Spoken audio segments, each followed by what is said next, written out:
Ladies and gentlemen, boys and girls, I'm your host, Jantmor, aka Josh. I'm back with another interview with the amazing and legendary Vic Mignogna. I'm beyond excited to do this, and let's dive right on in.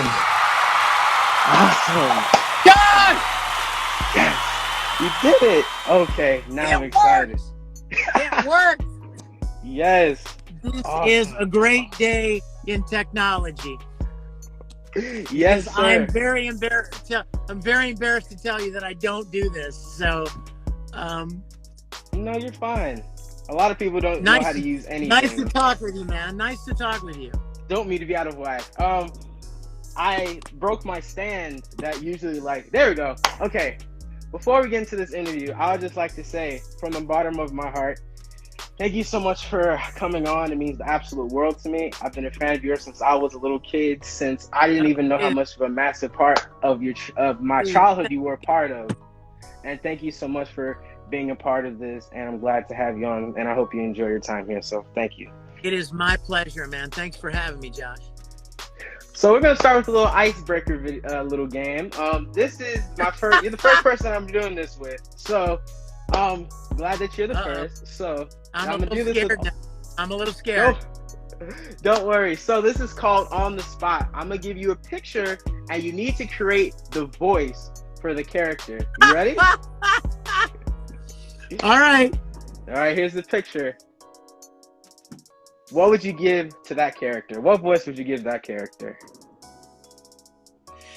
Perhaps I might say that my nose is a little longer than I expected it to be.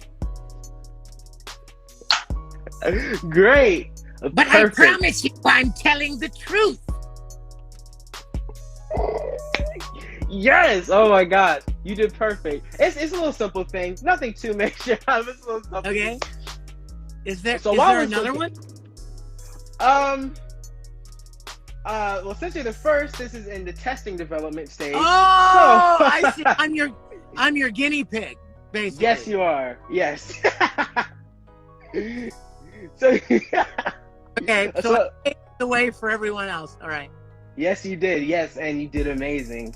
So while I was looking into some things to talk about with you, I looked up and I found out that you performed the national anthem. What was that like? That's a big deal. Oh, you know what, bro? That was really fun. I did that a lot, actually, not just one time. But when I lived in Houston, Texas, I did a lot of camera work for pro sports teams. And I ran camera for the Astros baseball team, right, at the Astrodome and then their new ball field. And one day, one of the guys are like, "Hey, somebody told me you sing." And I was like, "Well, yeah." And they're like, "You want to do the anthem sometime?" I was like, "Sure." So I probably did it at least 4 or 5 times. You know what the weirdest part about it is, Josh? The weirdest part about it is when you're standing on the ball field in a stadium and you go, "Oh, say, can you see?"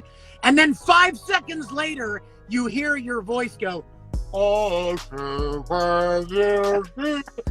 And it completely throws you off. You're like, "By the dawn's by the dawn's." And the first thing they tell you before you go on the field is pay no attention to the echo, because it will really freak you out and it'll really throw you off if you listen to the echo. So after the first time, you just start singing and you just don't stop for anything. Well, kudos to you, because I cannot perform the pledge correctly. So you're a step ahead of me. Another thing that people might not know about you is that you're a huge Star Trek fan. Talk about that influence on your life that Star Trek has had. You know it, baby. Come on, throw it up. Come on, throw it up. Give me some. Hold on, can I do it? Can I do it? There it is. Well, let me just tell you, when I was a little kid, I just ate, slept, and breathed the original series of Star Trek. I loved it so much, and I loved Captain Kirk, and I loved the storytelling and the imagination of it all. And I would build models, and I would make prop replicas, and I would make costumes, and I would even round kids up in the neighborhood and use my little home movie camera to make little Star Trek episodes. But the coolest thing of all is you fast forward literally 4 decades, and I got together with a bunch of friends and we made Star Trek Continues. It is a web series that continues the original series. I don't know if you know this or not, Josh, but the original Star Trek series was canceled in its 3rd season of television. Like it was, I did not know that. Its 3rd season, and it was just canceled because it cost too much money to make, and the network was looking for an excuse to cancel it. So it was never finished. There was never an ending to the original series of Star Trek. So I got together with a bunch of friends and we rebuilt the entire soundstage, all of the sets, all of the iconic sets, the bridge and the transporter room and the briefing room and all of it, engineering.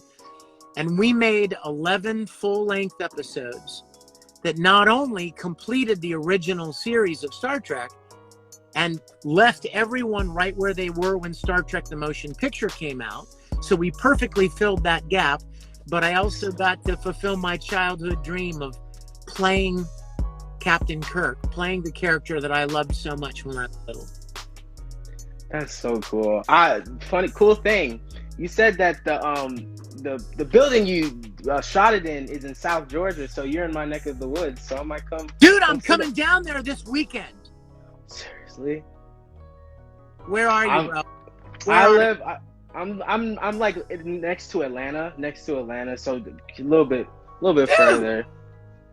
Dude, get in your car and drive down to our Star Trek studio and come say hello, man.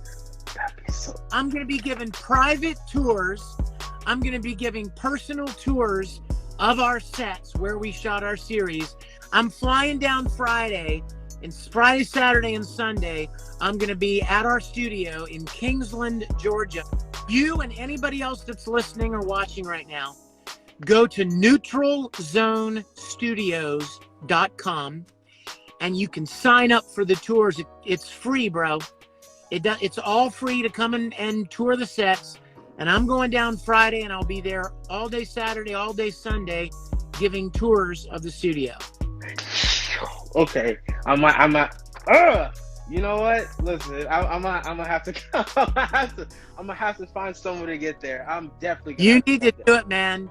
You need to do it. All y'all who are listening to Josh's Instagram live stream here, I want you to put the pressure on Josh. I want you to pressure him to come down to the studio this weekend. You know what? I'll let you. I'll definitely let you know. I'll probably be there. Let's do it. Let's do it. Make it happen, bro. Now let's get into the questions. How would you describe the environment you were raised in? Wow, what a cool question, bro. Wow. Well, I was raised in a very, very conservative Christian environment. My grandfather was the pastor of the church that I grew up in. And my mom played the piano in church. And so I was always in church. And I grew up in a very, very strict, conservative Christian home. Really, really strict.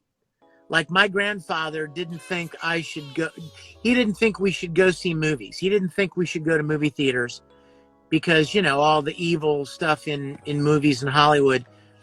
I'll never forget my mother told me, she took me to see Star Wars in 1977, and she said, "Don't tell your grandfather that I let you go see this."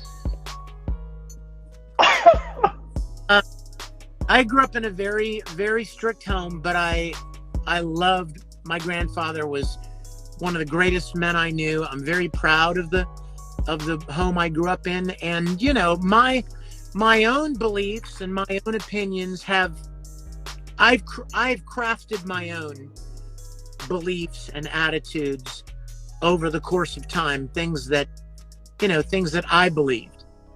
Not necessarily things that I was taught when I was young, but I'm very proud of the home I grew up in. That's awesome. My background is kind of very different.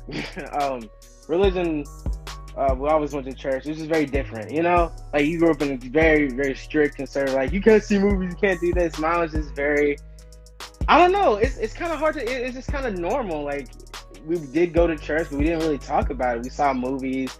I watched Transformers as a kid. Like I just did a bunch of kid stuff, but yours is very different. You need to remember, Josh, you're what, early 20s? 18. 18! Yeah. Dude, I'm referring to a time 50 years ago. Like 45 years ago. You know, it was a very different time. And there are still some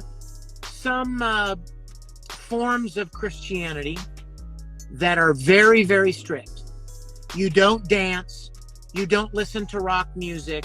You don't wear makeup. Girls don't wear pants. You don't wear jewelry. You don't drink. You certainly don't drink or smoke. You don't go to movies. Like there aren't as many. Like there aren't as many of those anymore. But back then, there were a lot of churches that felt really strongly about that kind of stuff. Yeah, I hear about that all the time when we were studying stuff in like old religions for like my English class. We were talking about like religions and their effects on literature of the time. So we definitely talked about that type of stuff. Yeah. And you know what? I want to say one thing about all of that, and then we don't have to talk about it anymore. But you know, as I've reflected on this, it's very important to point something out, Josh. My grandfather, even though he had these very strict beliefs and he taught them in our church, here's the important thing to remember. He meant well. He meant well. He genuinely believed that these were standards that he should set, and he encouraged his congregation at the church to set the same standards.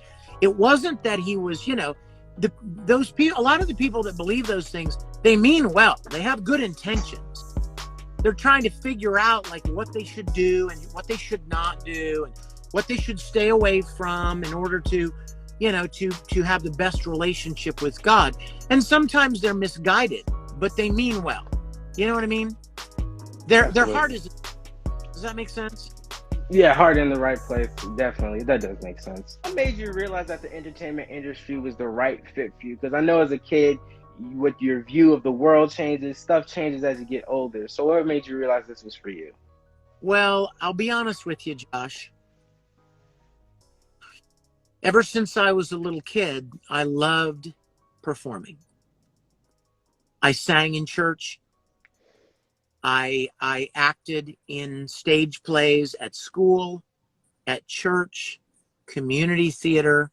I would perform, whether it was music or acting.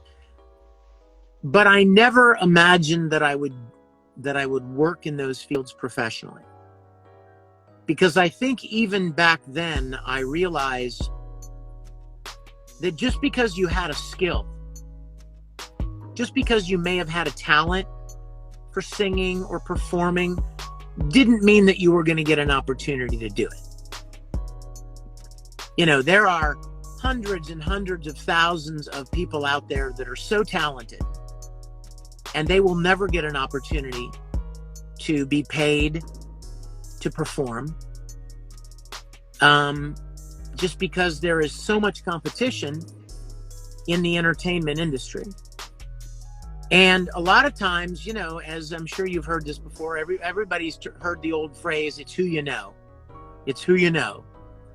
Well, there's a lot of truth to that, because you could be a really, really talented actor, but if you don't know or have the right opportunity, or you don't live in the right city, or you don't have the right connection, it doesn't matter how talented you are. You're not going to get an opportunity to use your talents. Music. There are probably people playing music in little bars and nightclubs, in little towns, in dinky little places all over this country, who could probably sing circles around Christina Aguilera, or name a famous artist. There are probably completely unknown singers and performers who could blow people away that are famous, that we know, but they'll never get a chance to do it. They will remain unknown, playing in those little bars and nightclubs in those little towns, you know, around the country, because they will never get any opportunity to take it to the next level. And it has nothing to do with their talent. Right. Yeah, I think about that a lot. Like someone like me who wants to get into the entertainment industry, doing my own thing. It's, I don't know. There's a ton of opportunity. I was talking to Tom Kane, who you might know, the voice actor. He's talking about how like Atlanta has become. Well, that's awesome. And talking about how Atlanta is becoming like the Hollywood of the South. So there's more opportunities here than there were before. But I just think about the people who, like you did say, there are probably people who can act better than Leonardo DiCaprio, and we probably will never see them because they don't have enough opportunities, there's not enough money, there's not enough resources, or they're just nervous to give their talent to the world. And I always want to encourage people to give their talent, no matter like how small or how little or how scared you are, just go for it. Give it your all. These interviews started as just like, I'll tell you more about it after this is over, but this all started just wanting to interview 3 people and call it a night. But people told me that they loved it, they loved how I did it, this is a talent, I need to do it, and this is how it all started. So, and yeah, and you know what? Every time you do an interview, you get better, right? The more you do anything, you get better at it. So, you know, you're doing what needs to be done. You're putting in the work, you're putting in the time and the effort to develop your skills and to perfect your abilities, and that's going to serve you well in a lot of different ways. Yeah, absolutely. What was your first acting role, and what did you gain from that experience? Oh my gosh, I don't know. I remember there were dinosaurs around. Dinosaurs. When dinosaurs ruled the earth.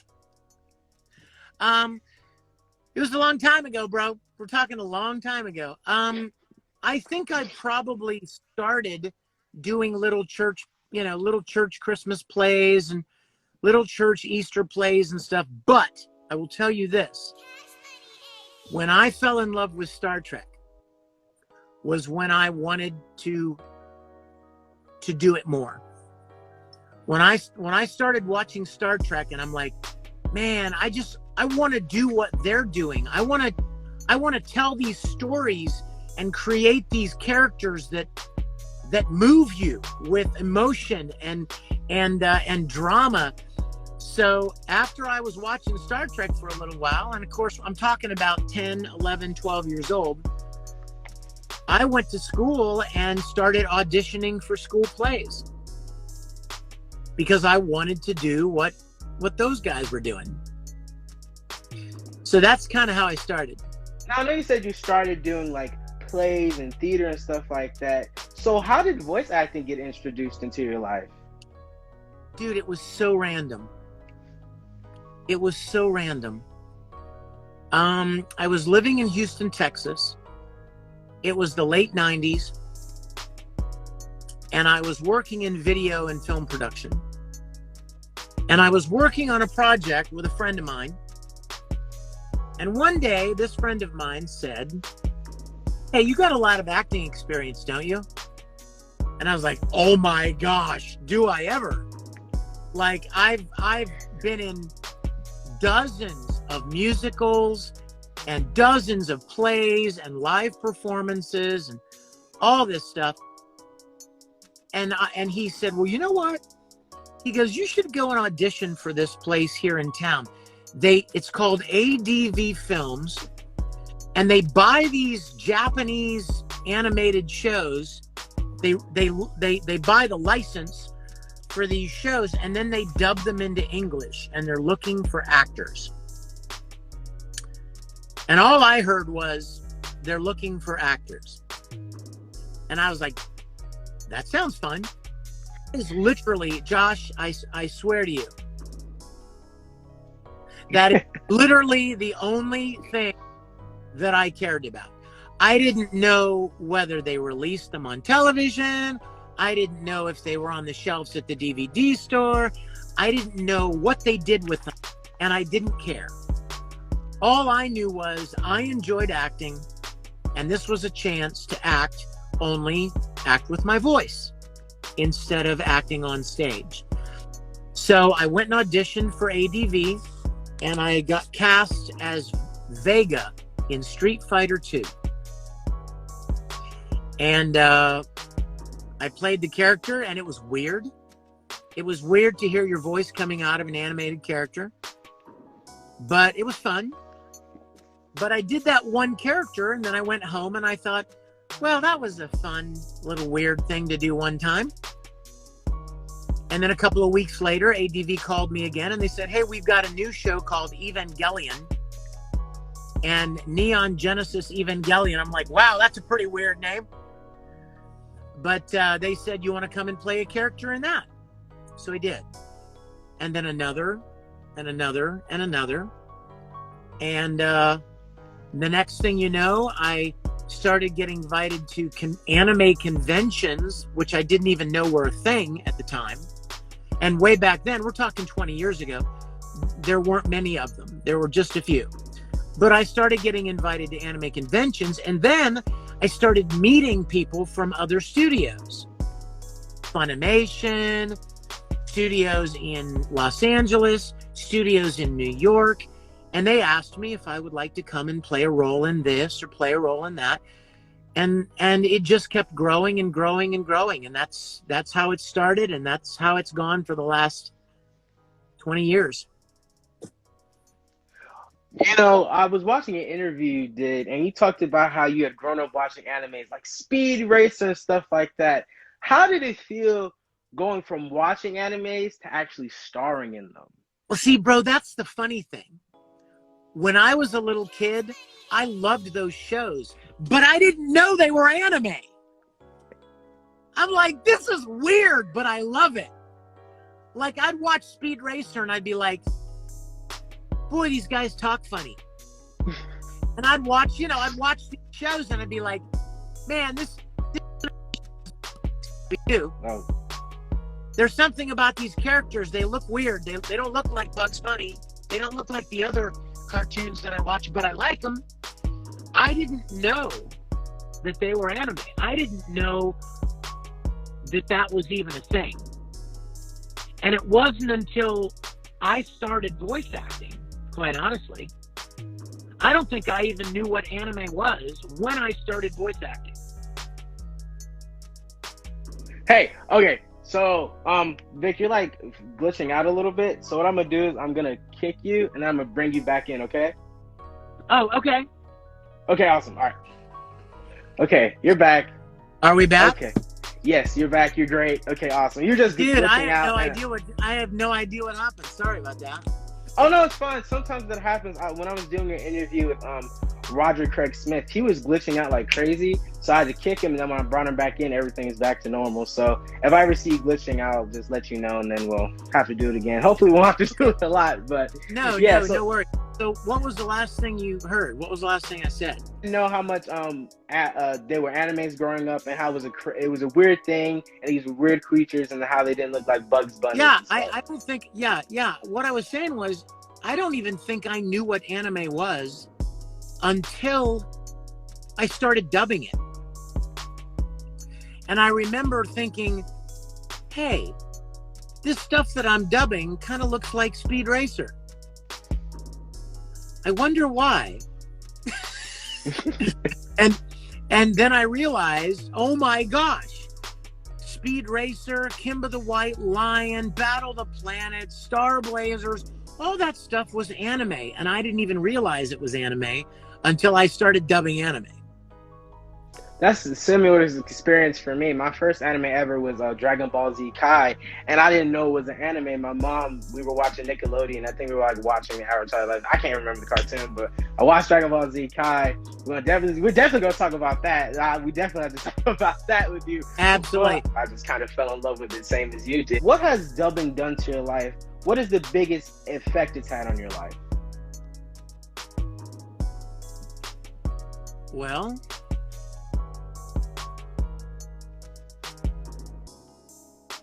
with a few very significant exceptions, it has been the greatest gift of my life. I have loved what I've done over the last 20 years. I've loved voice acting. I love playing the characters that I've played. I really, really love the fans, and am so very, very grateful that they've enjoyed my work over the years.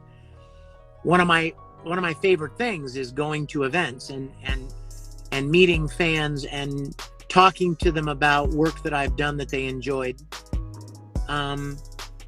It's been an incredible blessing. It's been an incredible blessing, with a couple of obvious exceptions that we won't talk about. Right. But overall, it's been a very big blessing. And you guys, I'm looking at you guys, Ichihime, all you guys, Joker, Joestar, Danny, yeah, thank you guys. You guys have made it wonderful. I'm glad we could do that for you, and you've made our lives so much better for it. Thank you. Speak about one role that has made my life completely different, has changed my life for the better. Let me guess. Okay, go ahead. Kakarot! Yes! There you go. Dragon Ball Z Broly, yes. That was the first yeah. time of me knowingly... No, my first time, because I had to go back when I was researching some stuff. My first time hearing you was in Dragon Ball Z Kai with the song that we're going to definitely talk about. But Broly really changed my life for the better, and is the reason why I truly love your work as a voice actor. Of course, you've done amazing stuff, but that was my first gateway into what you have brought to the table. So, absolutely. So, how did you get that role? Like, what was that like? Well, I tell you what. Back in the day, bro, I'm sitting in my car. I'm sure you can tell that, right? So there are a couple guys over here talking. Back in the day, before anime grew as big as it has grown now, it was a much smaller industry. And I had done a convention appearance, and there were people there from Funimation. I lived in Houston. As you may or may not know, Funimation is in Dallas. And so I didn't know anybody in Dallas. I didn't know anything about Funimation. But some voice actors were at this convention that I was at. And we chatted a little bit and kind of, became buddies. And the next week when I went home, I got a phone call from one of them. And they said, hey, can you do like a low, dark, angry kind of a voice? And I was like, well, I think so. And they're like, well, give me an example. And I was like, what do you mean, over the phone? And they're like, yeah, just say something. And I'm like, I'm going to kill you. And they're like, yeah, that sounds fine. They're like, yeah, we want you to come and play this character in Dragon Ball Z called Broly. And I said, oh, great. What's Dragon Ball Z?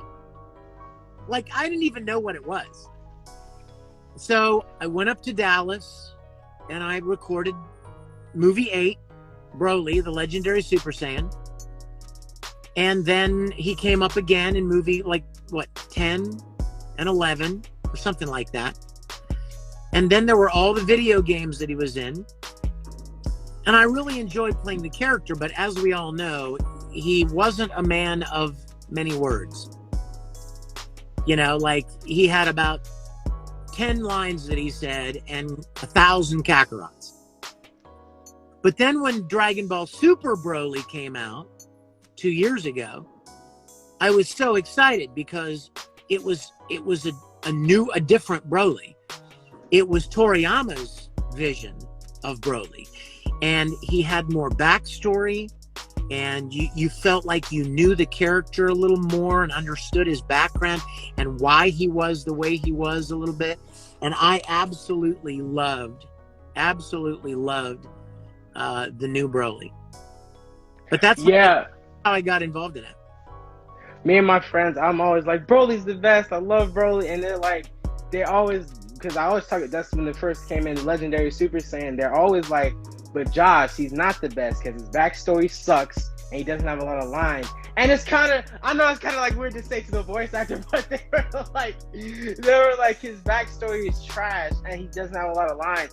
And it's kind of hard to like debate that because there isn't a lot of backstory. Back when the movie came out, there wasn't a lot of backstory behind Broly. There wasn't a lot of depth with the character. Did you ever complain about that, or were you like, I want more?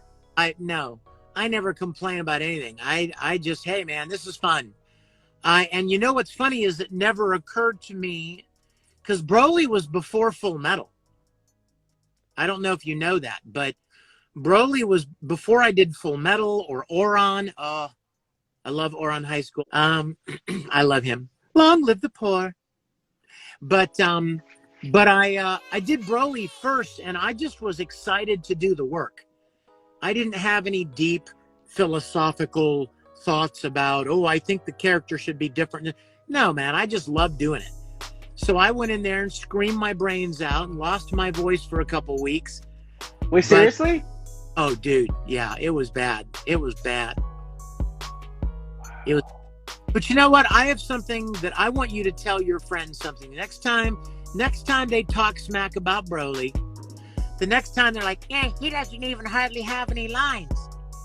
You tell them, well, guess what? Groot doesn't have any lines either, and people love him. Boom. So any character that can say, I am Groot 1,000 times, and people love that character, clearly you don't have to talk a lot to be a good character. I was about to say that, yeah. And I also got to speak with Broly, so boom. Anyways, how did you create the laugh? I love the laugh. It's just so deep and just menacing. I remember when he was transforming in Legendary Super Saiyan, how the screaming went to laughing, and it was just so like, like how'd you come up with that? Was that inspired by like the Joker or something like that? You know what? I don't think so. I think that when I went into the studio to first record Broly, so I walk in and the director's there and he's like, okay, this is what this character is like. So he's giving me a description of the character, okay? And basically, he's evil, right? That's like everybody is like, he's evil. So basically, he's a bad guy. He wants to blow up planets. He wants to fight everybody. He's just a bad guy. So everything I said, every line, every laugh, I felt like it needed to communicate that evil quality. Does that make sense? Yeah. So instead of a friendly, nice guy laughing, going, that's funny. Like you go, and give it more of an evil, gritty, dark tone. And then, I don't know if you know this, but after I finished recording the whole thing, they would use a Pro Tools plugin to digitally lower my voice just a little bit to make it even scarier and darker. So that was a very important part of making Broly sound so mean. Yeah, that's what I was gonna ask, because I remember in the Legendary Super Saiyan, I was shocked to find out it was you, because it sounds, if you compare how Broly sounds in like Legendary Super Saiyan and like Dragon Ball Super sounds more like you, like how you could tell. But with Legendary Super Saiyan, it's like darker and kind of sounds like a whole different person. Yeah, so. And you know what, Josh? When I went in to record the Dragon Ball Super movie, you know what the first thing they said to me was? You're going to be very happy to know, Vic, that you don't have to push your voice down lower than you're normally comfortable. In fact, they said, we want to go with a little more natural voice. Now, granted, it's not my voice. It's not, this higher, lighter voice. It's a little more like this. It's just down, lower, and kind of monotone because he doesn't really know what to say. I like water. You know what I mean? Like that, so I was really excited that the new Broly I didn't have to push it down as low as I possibly could. And that made it a lot easier to perform, quite honestly. That's good to hear that they did that for you, because I know actor who you probably know of, Matthew Mercer, was talking about how he had to do a role where he had to scream so much that his regular talking voice was like, like that's what his regular, like that's usually when someone is screaming, but that's his usual talking voice. And then when he screamed, he had to turn it up a notch, and he said he could like taste the blood in his vocal cords. Yeah, absolutely, man. The very first Broly session ripped my throat apart. I mean, I was scared because I was, remember I said I was living in Houston and I was working at ADV Films. I was probably working on 5 or 6 different anime shows at ADV when I flew up to Dallas to record the Broly movie.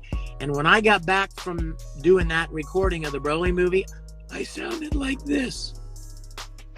And like I had to cancel any recording sessions that I had because this is what I sounded like. So I just like completely go on silence and drink a lot of water and be quiet for a week or two until I got my voice back. Wow. To speak about Broly's story, to go back to that, what intrigues you the most about Broly's story? You know what intrigues me the most about you're talking about the new Broly, right? Like the Super Broly, Dragon Ball Super. There's not a ton that intrigued me about the original Broly because he was like we talked about. He was kind of a one-tone, he was kind of a one-note guy. He was just angry. Angry, fight all the time. You never caught him scared. You never caught him sad. You never caught him depressed. You never caught him excited. You never caught him crying. He was just all the time right here. But the new Broly, he kind of reminds me of Frankenstein. What I mean by that is if you've ever read or seen like a good Frankenstein story, the monster didn't mean to be bad. The monster didn't understand. He was abused like Broly's dad abused him. Remember that thing he was wearing on his neck? Yeah, and he shocked him. Yeah. His dad abused the heck out of him.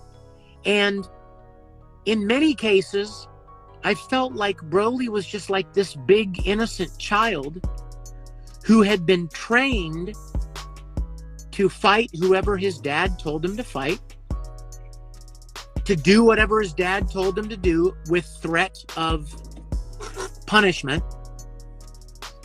And you really feel for him. When you see those scenes where he talks about Ba, his friend Ba, and he wears Ba's ear around his waist, yeah, because Ba was his only friend. I mean, I'm like, that's the stuff that gives depth and dimension to characters, that makes you connect with them and sympathize with them. And I really loved those elements of the character. Yeah, to talk about that scene where he's talking about the creature, I remember I was in the living room with my mom and we were watching it, and she was falling asleep. She always falls asleep when we're watching movies, but I was there, and they were talking about it all the time.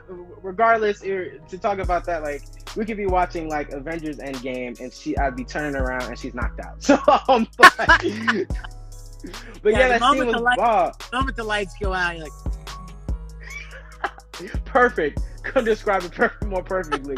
But yeah, that scene about the creature was just so sad to me, because could you imagine having like your like just one person that you like trust or love, and then they're like gone? Like, I don't like thinking about that because it makes me sad, because I can relate to stuff like that in my own personal life. It's very dark, and it's very, very sad, and it gives Brawley a lot of depth. Yeah. I said depth. Depth. So they did a great job with that. Thank you, man. Hey, by the way, I need to tell some of your listeners here. Summer Breeze, you are so right. Broly definitely needs to wash Ba's ear. He's been wearing that thing for a long time. It's got to be rank. Am I right? I was thinking about that. By the way, I love you 3000, Bryant Dukes. I saw somebody here say something when I was talking like Broly from Dragon Ball Super. They're like, yeah. When I was talking like Broly a minute ago, they're like, it sounds like Tamaki. I'm like, no, it doesn't. Tamaki sounds like this, commoner. Don't confuse the host club king, you beautiful poor person. No, definitely not. Broly is much different than Tamaki. Tamaki is very flamboyant, and Broly is definitely not flamboyant. Definitely, yeah. How has Broly? Because a lot of actors talk about how when they get into character, that sometimes the character that they portray helps them manage emotions or process things in their life. How has Broly helped you manage or process any emotions in your own life? Well, there isn't anyone in my life that I want to destroy. Well, maybe a couple, but not many. No, that was a joke. That was a joke, everybody. That was a joke. You know they're about to screenshot that, and there is nobody in my life that I would like to destroy or fight to the death or bury their head in a mountain or destroy their planet. So in that regard, I didn't have much emotional connection to Broly. But I think I really, like I said, I keep going back to those couple of very tender scenes with Broly.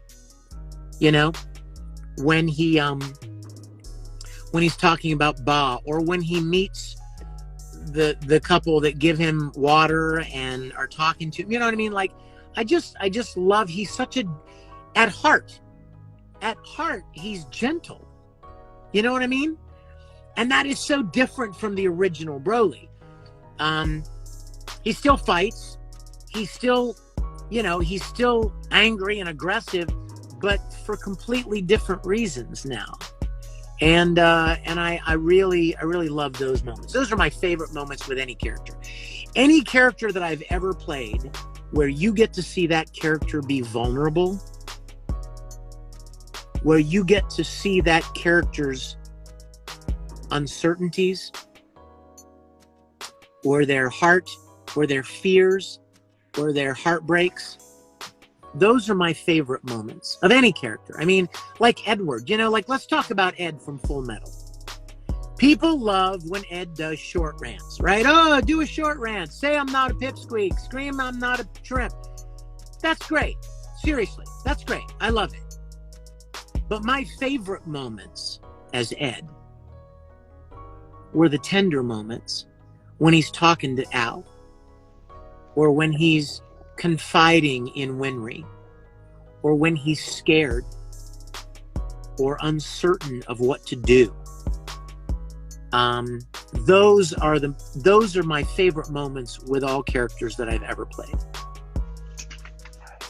I love those scenes too. They just make a character, and as someone who is getting into screenwriting and script writing and stuff like that, I want to put scenes like that in there that makes you feel for a character, yes, resonate with that character, and understand where that character is coming from. That's so important to me. And the characters you have played have those scenes, and then make the character more meaningful and give them more depth than I think people will give it credit for. So Thank you that's for that. amazing. I appreciate you saying that. And I will tell you this from a voice acting standpoint, those moments are harder. They're harder for an actor to execute believably. They're much harder than fighting. They're much harder than yelling.